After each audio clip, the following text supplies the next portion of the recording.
On dit, l'insolvable parmi nous, c'est celui qui n'a ni argent, ni bien. Le très pauvre, il n'a ni argent, ni bien. Le prophète sallallahu alayhi wa sallam dit non, non. Le démuni de ma nation, c'est celui qui arrive le jour du dernier jugement avec sa prière, son jeûne, son aumône, alors qu'il a insulté celui-ci et blasphémé celui-là, il a dilapidé l'argent d'un autre, il a versé le sang de celui-ci, il a brutalisé celui-là, il s'assoit et chacun prend sa revanche de vertu, ses vertus, et jusqu'à ce qu'il n'en a plus de hasanat. Ses victimes lui donnent, lorsqu'il n'a plus de hasanat, ses victimes lui donnent leur péché, ensuite il est jeté dans l'enfer. Le plus pauvre des musulmans n'est pas celui qui n'a pas d'argent, c'est celui qui n'a pas de hasanat. C'est celui qui ne se comporte pas bien avec les gens.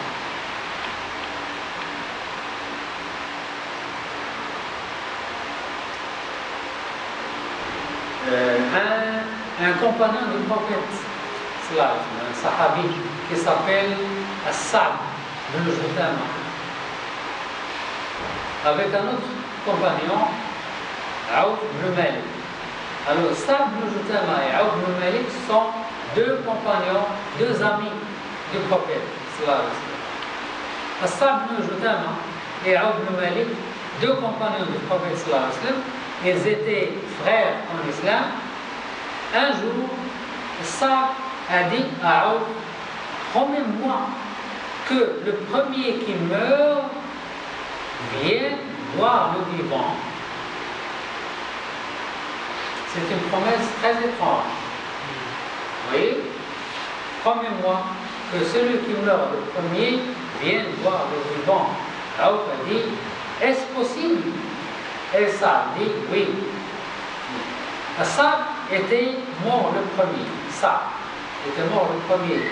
Après un an, Aouf l'a vu au rêve et lui dit, pourquoi tu arrives si tard?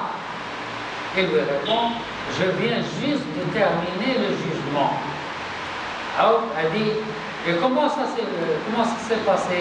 Sa'd a dit, Allah m'a pardonné malgré toutes les atrocités que j'ai faites. Aouf a remarqué une tache noire au cou de Sa'd. Il lui dit, quelle est cette tache? Sa'd répond, ce sont 10 dinars que j'ai empruntés d'un tel le juif. Et je ne l'ai pas rendu. Je te prie de les lui donner. Il m'empêche, ces 10 dinars, il m'empêche d'entrer au paradis. Tu sais, je suis au courant de tout ce qui se passe chez moi après ma mort. Nous avions un chat qui était perdu et nous avions soupçonné les voisins de l'avoir tué et ma femme s'est fâchée contre eux. Maintenant je sais où elle est, mes voisins sont innocents. Je te demande de dire à ma femme d'aller s'excuser auprès de nos voisins.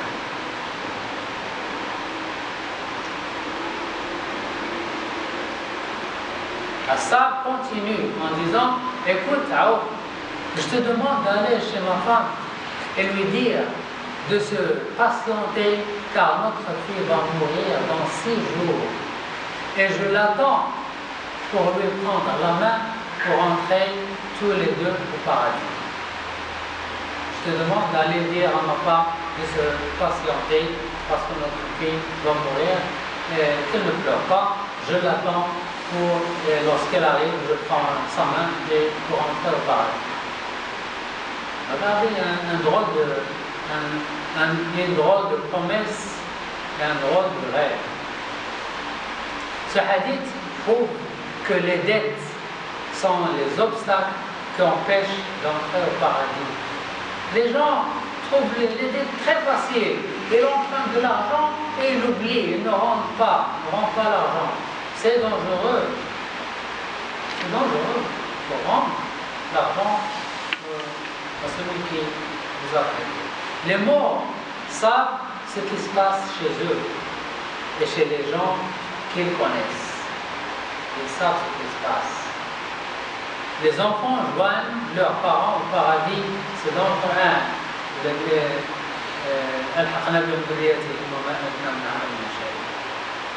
S'ils sont tous pris.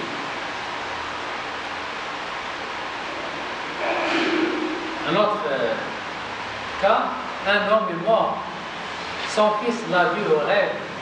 Il lui a demandé comment était ta rencontre avec Allah. Il lui a répondu, oh mon fils, il m'a demandé de tout, de petite et de grande.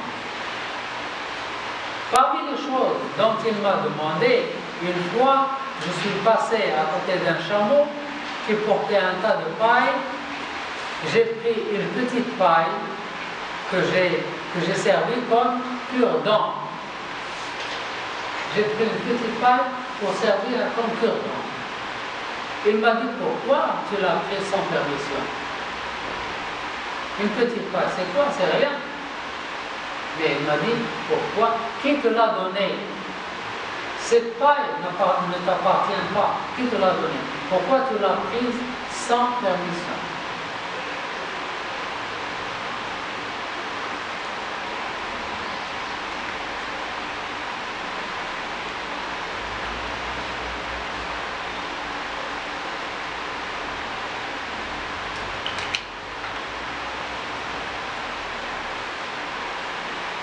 Que dira-t-on de la femme qui attache sa ceinture autour de ses vêtements,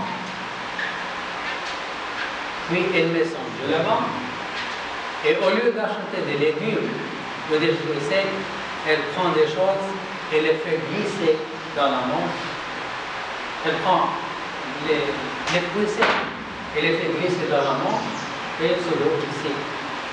Elle vole les choses,